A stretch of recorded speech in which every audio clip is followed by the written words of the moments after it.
দিনদারিকে প্রাধান্য দিয়ে একজন মেয়েকে পারিবারিকভাবে পছন্দ করেছি। পরিবারের সবাই রাজি হলেও আমার বড় বোন রাজি নন।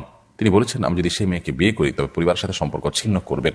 এখন আমার করণীয় কি? আপনার পরামর্শ কামনা করছি।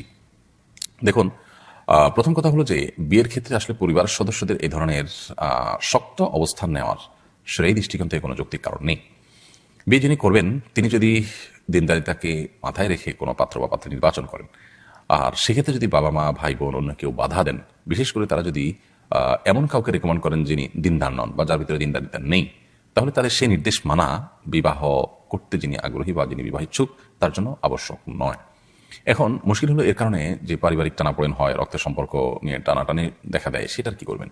এটার উত্তর হলো যে এক্ষেত্রে কাউন্সিলিং দরকার, দরকার বোঝানো, দরকার নাসিহা, দরকার আমাদের একে অন্যের প্রতি যথেষ্ট আন্তরিকতা, বোনকে বোঝানো, বিভিন্ন লোক দিয়ে বোঝানো,